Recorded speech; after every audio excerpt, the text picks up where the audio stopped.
그런즉 가만히 서 있으라. 여호와께서 너희와 너희 조상들에게 행하신 모든 공의로운 일에 대하여 내가 여호와 앞에서 너희와 담론하리라. 너희는 이제 가만히 서서 여호와께서 너희 목전에서 행하시는 그 큰 일을 보라. 아멘. 여러분 ADHD라고 아십니까? 특공대 이름 아니고 ADHD. 여러분 다 아시죠?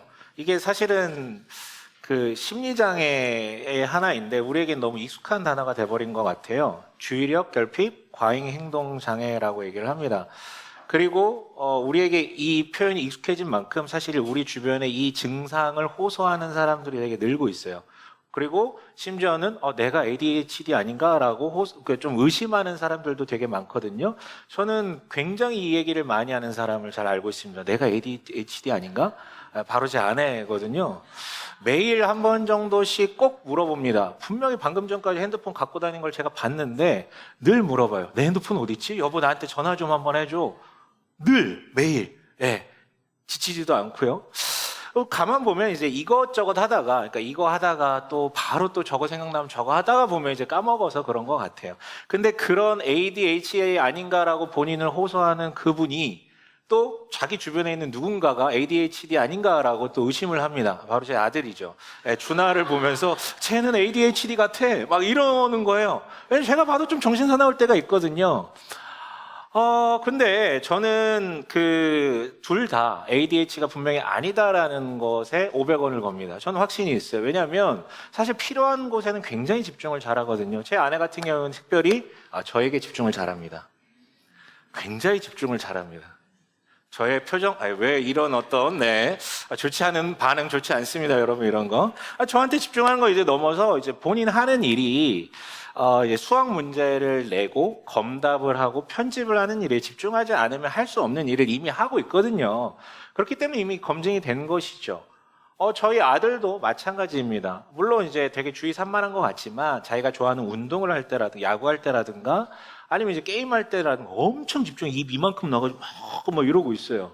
물론 이제 공부할 때는 집중하지 못합니다. 망했어요. 아무튼 네, 뭐 그런 것 때문에 저는 하지만 제가 더 확신하는 이유는 실제 저는 ADHD 증세 판정을 받은 아이들을 마주한 적이 있기 때문이에요. 저희 집에 한번 놀러 왔었어요. 근데 남매가 다 이 증상이 있고 둘 다 이제 진단을 받았습니다. 근데 진짜 깜짝 놀랐어요. 정말로 한시도 가만히 있지 않고 계속해서 얘기를 하고 부모들끼리 대화하고 있는데 중간에 계속 끼어들어가지고 나 이거 해달라고 이거 해달라고 계속 얘기를 해요. 아무리 통제를 해도 통제가 안 되는 겁니다. 진짜 정신머리가 사납더라고요. 제가 이 ADHD 얘기를 왜 하냐면 사실 오늘 본문이 우리에게 가만히 있으라라는 명령을 반복적으로 하거든요. 이와 관련해서 저는 오늘 여러분들과 함께 우리가 모두 앓고 있는 ADHD 증세, 그러니까 좀 이런 표현 잘 안 쓰는데 영적 ADHD 증세에 대해서 좀 나눠보고 싶습니다. 세 가지를 나누려고 하는데요. 첫 번째로는 왜 하나님은 가만히 있으라라고 계속해서 명령하실까? 왜냐하면 오늘 본문만이 아니라 여러분 성경을 읽다 보면 되게 종종 하나님이 그런 표현을 쓰시거든요. 가만히 있으라는 말의 의미가 뭔지에 대해서 첫 번째로 나누고 싶고요. 두 번째로는 가만히 있지 못할 때의 증상이 뭔지, 이게 바로 영적 ADHD라고 명명할 수 있는 그 증상이 무엇인지에 대해서 얘기하려고 합니다. 마지막으로는 이 질병으로부터 우리가 어떻게 탈출할 수 있는지에 대해서 좀 얘기를 나눠볼게요. 자, 오늘 본문을 읽으셨지만 우리 지난주는 다른 본문을 봤기 때문에 그 지난주에 우리는 이제 사무엘상 11장을 봤습니다.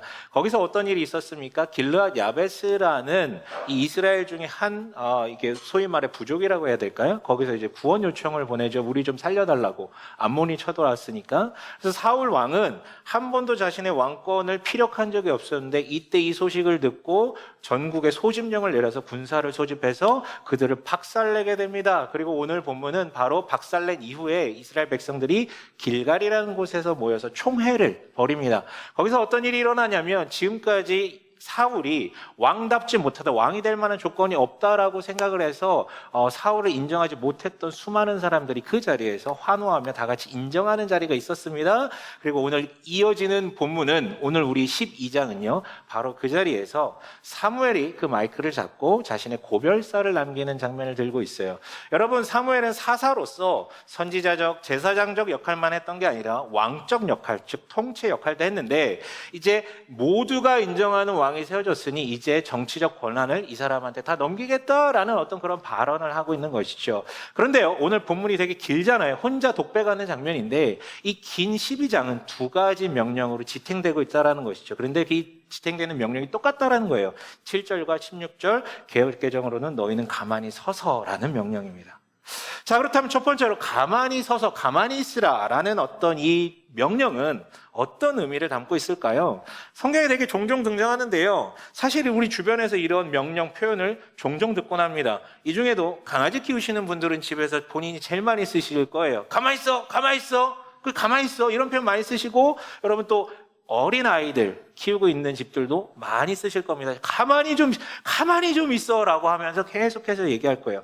여러분, 그렇다면 우리가 쓰는 표현대로 하나님께서 이 본문을 통해서 우리에게 얘기하시는 게, 너희는 아무것도 하지 말고 움직이지 말고 얼음땡한 상태로 가만히 있으라는 뜻일까요? 그렇지 않습니다. 여러분, 한번 볼게요. 7절 다시 한번 읽어볼게요. 시작. 그런즉 가만히 서 있으라. 여호와께서 너희와 너희 조상들에게 행하신 모든,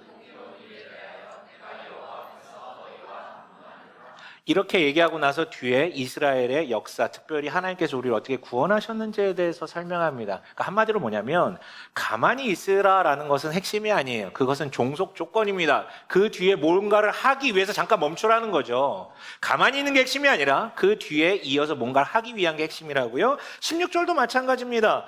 함께 읽어볼까요? 너희는 이제 가만히 서서 여호와께서 너희 목전에서 행하시는 이 큰 일을 보라. 이번에도 가만히 있으랍니다. 역시나 똑같아요. 그 뒤에 할 일을 위해서. 그 뒤에 할 일이 뭡니까? 하나님이 지금 하실 일을 보기 위해서. 아까는 이전에 했던 일을 보기 위해서. 그러니까 한마디로 똑같은 얘기예요. 하나님이 무엇을 하셨는지 혹은 무엇을 하시는지를 보기 위해서 잠시 멈추고 가만히 있어라라고 우리한테 명령하시는 것이죠. 그렇다면 여러분, 좀 추상적이잖아요. 가만히 서서 하나님의 뭘 보라는 겁니까? 하나님의 뭘 보라는 거예요? 하나님 무슨 일을 하셨는지, 그리고 무슨 일을 하시는지 뭘 보라는 겁니까? 조금 더 들어가 볼게요. 7절에서요, 첫 번째로 가만히 있으라고 한 뒤에 하나님께서 우리를 어떻게 구원해 오셨는지에 대한 구속사에 대해서 설명을 하는데요, 시작은 출애굽기로부터 시작합니다. 여러분, 이 사람들은요 민족이 아니었습니다.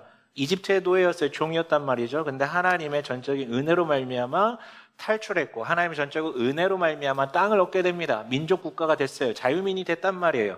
모든 것은 어떻게 된 것입니까? 하나님의 초월적 능력으로 이루어진 것이죠. 하나님이 이집트 신들과 싸우셨고 이집트 왕과 싸우셨고요, 하나님이 가나안인들과 싸우셨습니다. 모든 것은 하나님의 초월성 때문에 이루어진 일입니다. 근데 여기서 끝나는 게 아닙니다. 그렇게 국가를 만들어 놨는데 사사기 시대가 찾아옵니다. 근데 이때 이스라엘 백성들은 하나님의 초월성을 잊어버립니다. 그리고 우상을 섬기기 시작하죠. 하나님은 너희가 나의 다스림을 받지 않겠다면 내가 너희에 향한 보호를 손을 떼겠다. 그랬더니 바로 이 민족이 쳐들어와서 괴롭힘 당합니다. 근데 그때 살려달라고 외치자 하나님은 다시 어떻게 합니까? 마치 없었던 듯이, 과거가 없었던 듯이 그들을 용서하고 그들을 구원해내시죠.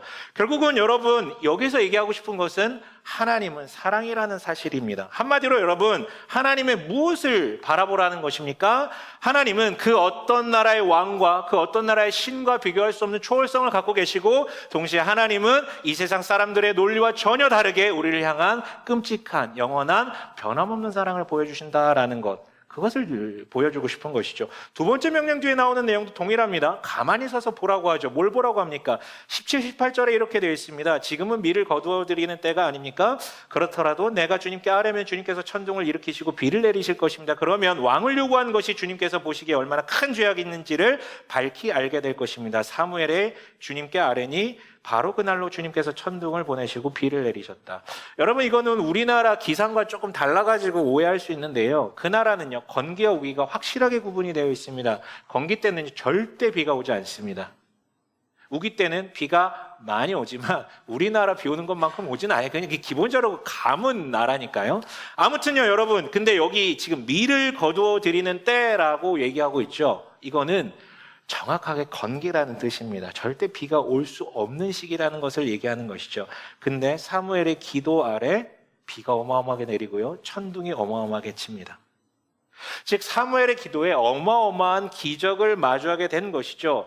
여러분, 이 장면을 바라보라고 하는 것입니다. 이 기적을 바라보므로 말미암아 무엇을 보여주고 싶은 것입니까? 똑같아요. 두 가지예요. 하나는 건기의 비가 온다. 기도했는데 바로 온다. 하나님의 초월성에 대해서 보여주고 싶은 거죠. 또 하나는 뭡니까? 하나님의 사랑에 대해서. 아니, 이걸 통해서 하나님의 사랑을 어떻게 합니까? 알 수 있습니다. 왜 알 수 있냐면요, 그들은요 하나님이라는 버젓한 왕이 계심에도 불구하고 왕을 요구했습니다. 여러분, 왕이 있는데 새로운 왕을 세운다? 그건 뭡니까? 역모죠. 역모. 역도죠. 패가 망신돼야 되는 것이죠. 근데 하나님은요 심판하지 않고 그 요구를 들어주셨습니다. 그러다 보니까 어떻게 해요? 사람들이 이게 큰 문제가 아닌가 보다라고 여겼을 가능성이 큽니다. 근데 오늘 하나님께서는 뒤늦었지만 보여주시는 거예요. 그냥 기적이 막 누군가 치유되는 선한 기적이 아니라 누가 봐도 너무 무서운 기적을 보여주는 거죠. 그걸 통해서 하나님께서는 증명하십니다. 너희가 요구했던 것이 얼마나 진노를 사는 하나님의 그 불호령이 천둥이라는 그 소리를 통해 가지고 사람들의 그 마음을 완전히 사로잡게 만든 것이죠. 그러나 그 천둥이 그들을 치지는 않습니다. 치지는 않습니다. 이걸 통해서 나는 충분히 화났고 너희들은 충분히 악했으나 내가 오늘 최종적으로 너희를 용서하리라라는 증거를 보여주신 것이었죠. 얼마나 큰 사랑인지 보이셨습니다. 여러분, 정리할게요. 성경이 얘기하는 가만히 있으라는 그 명령의 의미는 아무것도 하지 않는다라는 뜻이 아닙니다. 하나님이 진정한 초월자시며 하나님만이 진정한 사랑이라는 것을 바라보기 위해서 가만히 있으라는 뜻입니다. 그렇다면 여러분, 두 번째로 넘어갈게요. 가만히 있지 못할 때 일어난 증상은 뭘까? 이건 여러분 ADHD 떠올리시면 좋습니다. ADHD의 두 가지 대표적인 증상은 무엇에도 주의를 기울이지 못한다는 것과 좀처럼 절대 가만히 있지 못하고 계속해서 뭔가를 한다는, 계속해서 움직인다는 거예요. 근데 영혼이 겪고 있는 ADHD라는 것도 거의 증상이 흡사합니다. 제가 좀 더 구체적으로 설명해 드릴게요. 여러분, 그 비와 천둥 앞에 사람들은 두려움을 느낍니다. 그리고 회개를 하죠. 그때 사무엘이 그들에게 두 가지 권면을 하는데 여기에 바로 그 단서가 담겨져 있습니다. 자, 잘 볼게요. 자, 20절이요. 조금 이렇게 꼬아서 한번 봐야 될 것 같은데 20절 한번 제가 읽어 드릴게요. 두려워하지 마십시오. 당신들이 이 모든 악행을 저지른 것은 사실이나 라고 얘기할 수 있습니다. 이걸 반대로 한번 이해해 볼까요? 가만히 서서 하나님을 바라보지 못한다면 너희는 너희가 저질렀던 짓에 의해서 두렵게 될 것이다 라고 거꾸로 한번 해석해 보셨으면 좋겠어요. 여러분, 이것은 참입니다. 인간은 왜 두려움을 얻게 될까요? 물론 우리가 신이 아니기 때문에 다 할 수 없기 때문에 일어나는 불안 증세도 있지만 그거 말고 우리의 두려움을 가장 많이 일으키는 가장 큰 문제는 우리의 과거 때문입니다. 여러분, 우리의 과거가 뭘 하든 다 성공하고요, 뭘 하든 다 기쁘고요, 뭘 하든 다 선이었다라면 우리는 그만큼 두렵지 않을 것입니다. 그러나 우리가 두려움이라는 감정에 자주 잠식되는 이유는 과거에 내가 저지른 짓들, 실수들, 실패들, 그래서 무수히 내뱉었던 후회들, 그리고 내가 경험했던 그 어떤 내가 악행을 한 건 아니지만 내가 경험했던 악들 있지 않습니까? 이게 내 과거가 이렇게 너무 깊게 쌓이다 보면 이걸 탈출하지 못하면 이것이 나를 지배하면서 앞으로 마주하는 모든 것들을 두려운 눈빛으로 바라봅니다. 또 그 일이 일어나지 않을까? 내가 또 우울하지 않을까? 내가 또 불안하지 않을까? 내가 또 실패하지 않을까? 내가 또 떨어지지 않을까? 내가 또 남을 해코지하지 않을까? 내가 또 분노하지 않을까? 두렵습니다. 너무 두려워집니다. 과거의 일이 반복될까 봐요. 그런데 여러분, ADHD의 두 번째 증상은요, 바로 이 두려움과 연결됩니다. 두려움은 그대로 끝나는 게 아니라요, 그 다음 증상을 바로 일으키는데요. 역시나 사무엘의 두 번째 권면을 볼까요? 20절, 21절 이렇게 되어 있습니다. 이제부터는 주님을 따르는 길에서 벗어나지 말고 마음을 다 바쳐 주님을 섬기십시오. 도움을 주지도 못하고 구원하지도 못하는 쓸데없는 우상에게 반하여 그것을 따르는 일이 없도록 하십시오. 그것들은 헛된 것입니다. 여러분, 우상을 따르지 말고 주님만을 섬기라고 하죠.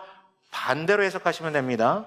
만약 우리가 가만히 서서 하나님만을 바라보지 못한다면 너희는 주님을 섬기지 못하는 것을 넘어서 우상을 섬기게 될 것이다 라고 우리한테 말하는 것과 똑같습니다. 여러분, 이런 거예요. 가만히 있어야, 사람은 가만히 있어야 하나님을 바라볼 수 있는데, 그리고 두렵지 않을 수 있는데, 사람들은 두렵기 때문에 더 가만히 있지 못하고 뭐라도 계속 하게 됩니다. 분주하게 됩니다. 그중 대표적인 게 바로 우상에게 의존하게 된다라는 증상이 있는 것이죠. 여러분, 실제로 우상은요, 꽤나 매력적인 것입니다. 누가 봐도 마귀같이 생겼으면 여러분, 우리 사람들이 섬기겠습니까? 누가 봐도 마귀 같고 나를 해할 것 같으면 아무도 그 우상을 우상으로 섬기지 않습니다. 근데 왜 우상을 섬기냐면 우상은요, 하나님의 모습과 굉장히 흡사한 것들을 지니고 있거든요. 대표적인 예를 들어볼게요. 돈이요. 성경도 얘기하고 있고 우리도 다 인지하고 있는 돈이 우상을 많이 섬기지 않습니까? 돈은 여러분 뭐가 하나님과 비슷합니까? 돈은 하나님과 비슷하게 초월성이 있습니다. 실제 그렇습니다. 여러분, 제가 지난주에도 얘기했지만 다들 막 이렇게 시니컬하고 다들 힘들어하는 것 같은데 유일하게 웃고 다니는 인간들이 있다고요. 어떤 인간들이라고요? 하이닉스 주식 갖고 있는 주주분들. 너무 밝아 보여요. 넉넉합니다, 사람들이요. 진짜예요. 하나님이 주시는 여러분 그 초월성과 돈의 초월성 거의 엇비슷합니다. 돈으로 할 수 없는 것들은 없죠. 물론 사람들은 얘기하죠. 사랑은 못하지 않냐.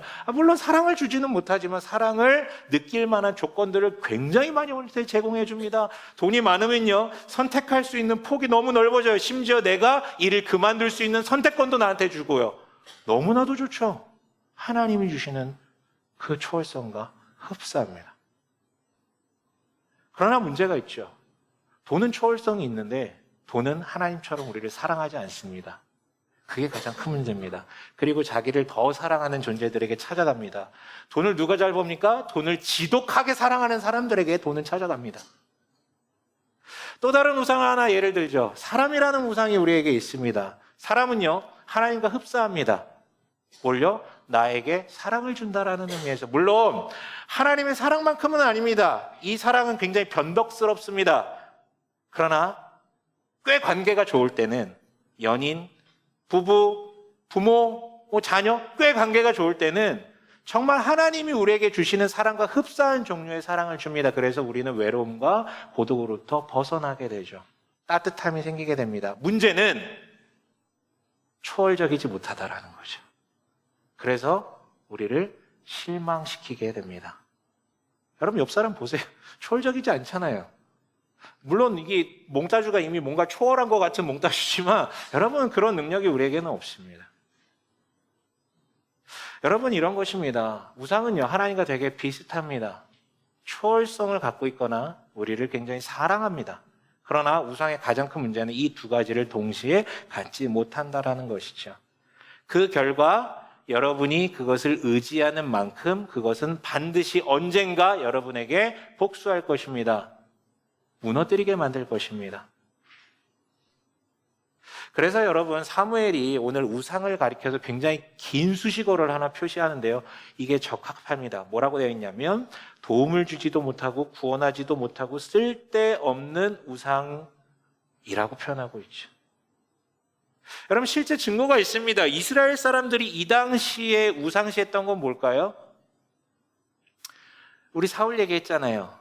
이 당시에 이스라엘 사람들이 우상시했던 것은 뭐냐면 왕이에요. 왜냐하면 자기가 다른 나라 사람들하고 계속 비교하다 보니까 저 나라의 그 확대된 문명과 번화함과 강력한 군대나 이 모든 것들의 종착지에는 왕이 있다라고 생각했고요. 그래서 왕을 달라라고 계속해서 요구했던 것이죠.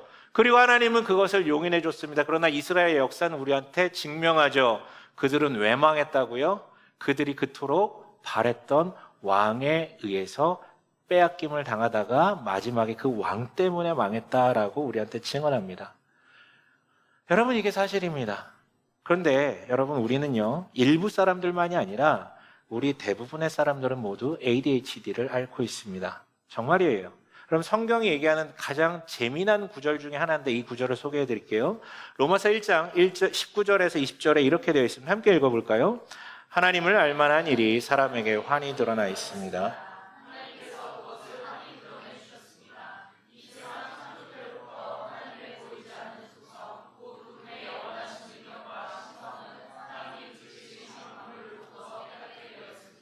그러므로 사람은 핑계를 댈 수가 없습니다.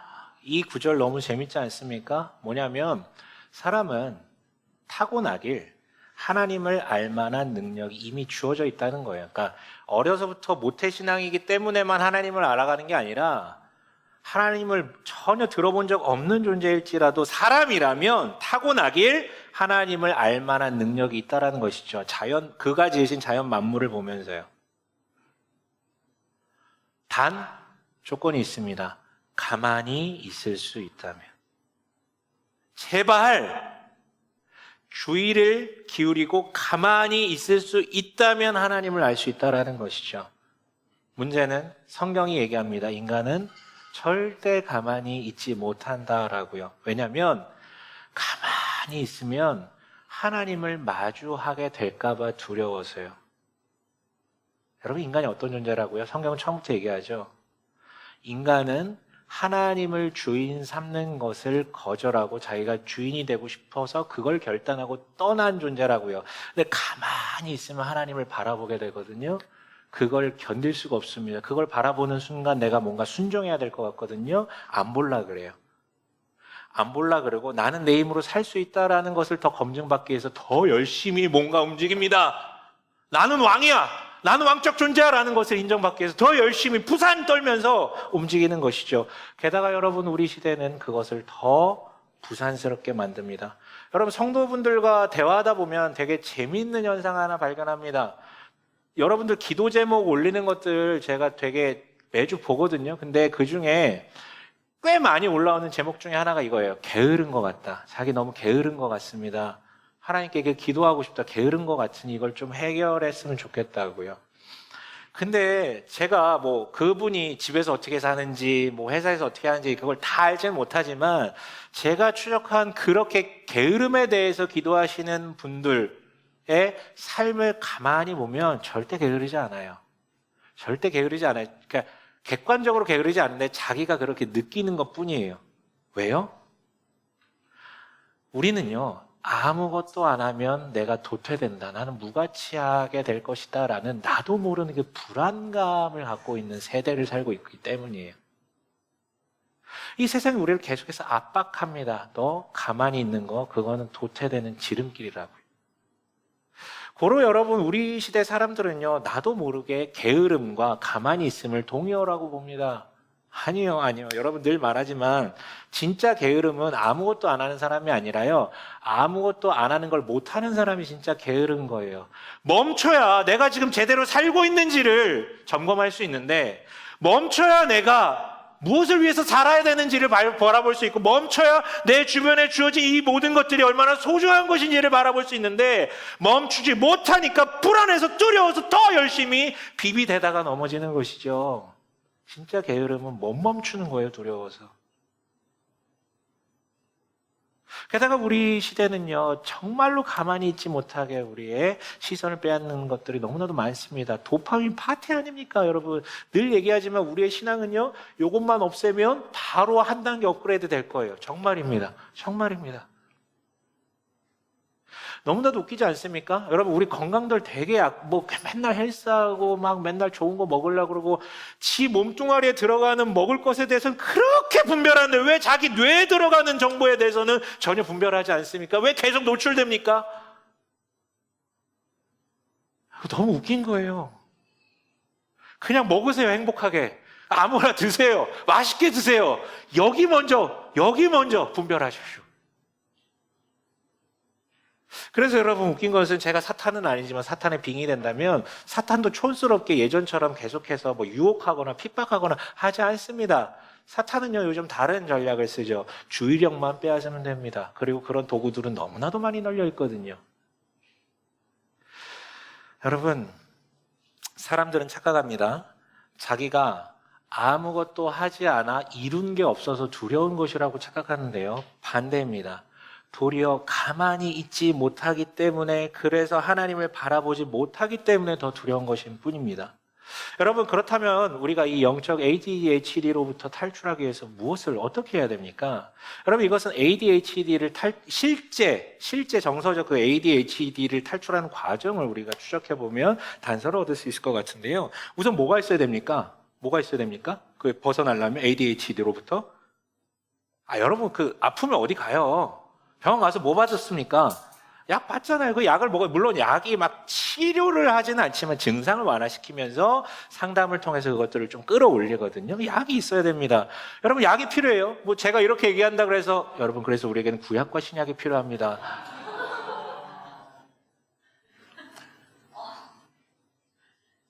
라고 할까요? 네, 그건 아니겠죠. 설마 저의 수준을 그 정도까지 보지 마세요. 네, 그게 아니고 약은 필요하죠. 근데 약이 다가 아닙니다. 그 약 누가 줍니까? 그 약 누가 줍니까? 약국에 약사가 주죠? 그거 처방 누가 합니까?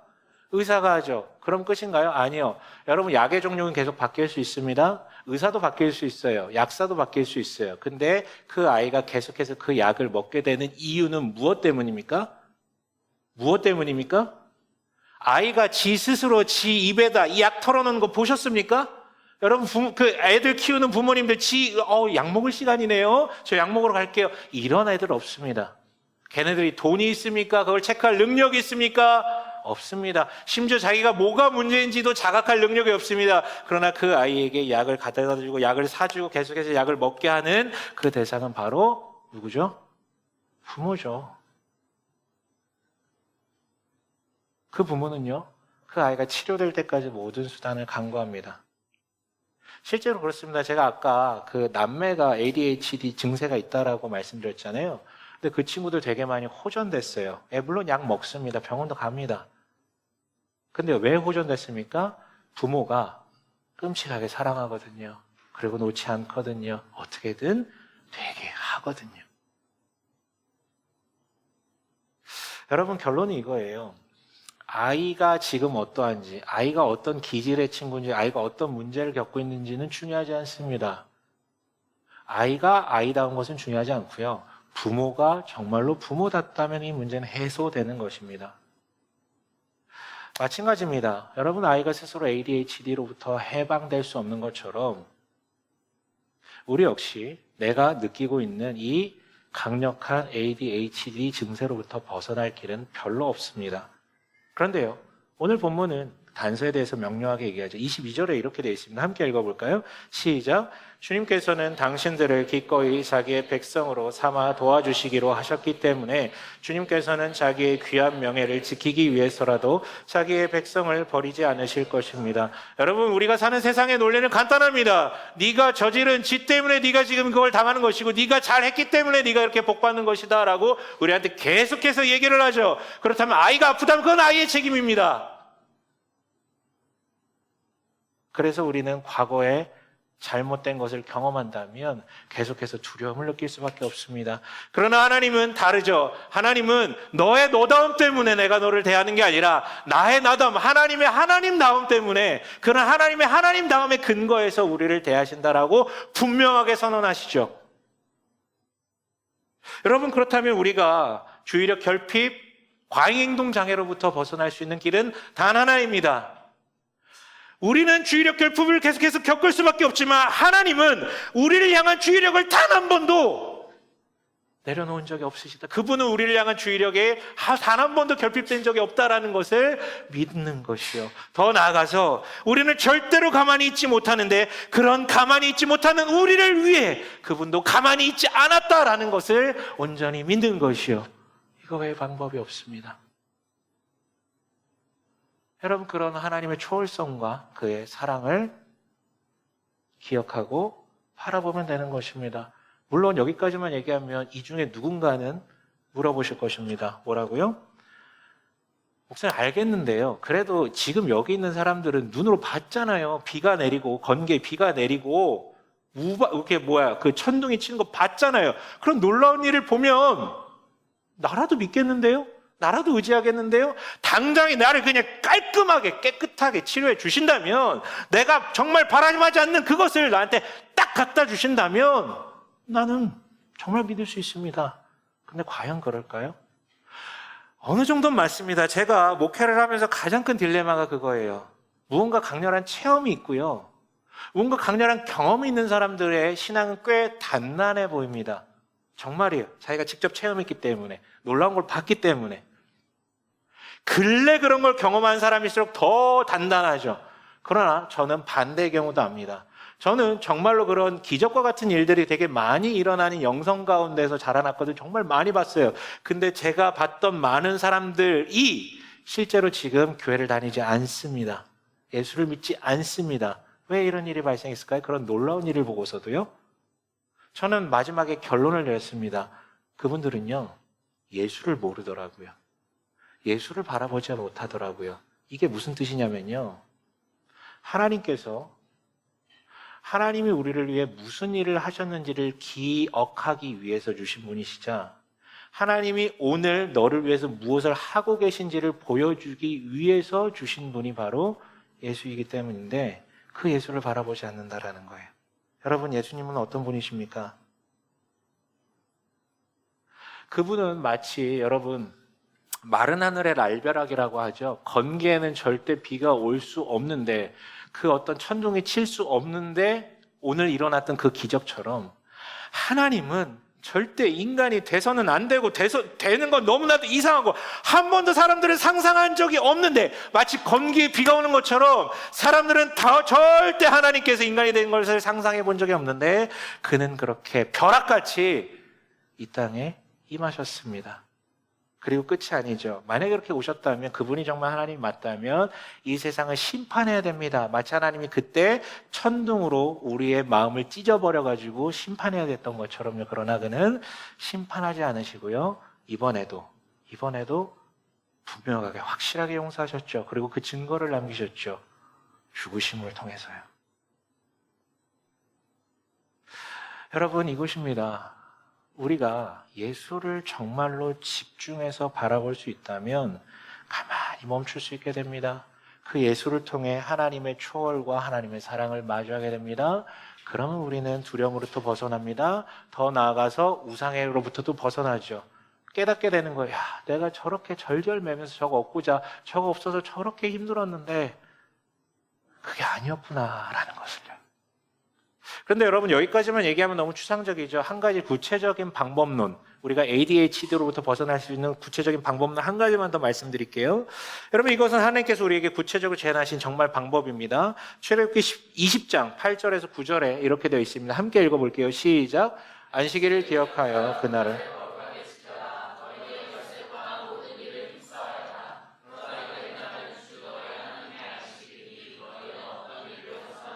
여러분, 이거 아실 겁니다. 이것은 10계명 중에 제 4계명이죠. 안식일을 지키라는 계명입니다. 근데 이것도 많은 이들은 오해합니다. 이 계명을 뭐라고 오해합니까? 안식일에는 아무것도 하지 말아야 된다라는 데 지목을 하죠. 아니요, 아까도 얘기했잖아요. 가만히 있으라는 명령은 그 자체가 목적이 아니라 그 다음에 해야 될 일을 위해서 잠깐 멈추라는 거예요. 똑같아요. 안식일에 아무 일도 하지 말라라는 이유는 그 다음 것에 주목하라는 것이죠. 그게 뭡니까? 하나님이 어떠하신지를 바라보기 위해서 아무것도 하지 말라라는 거예요. 그래서 여러분, 안식일에는 제사, 즉 예배를 드립니다.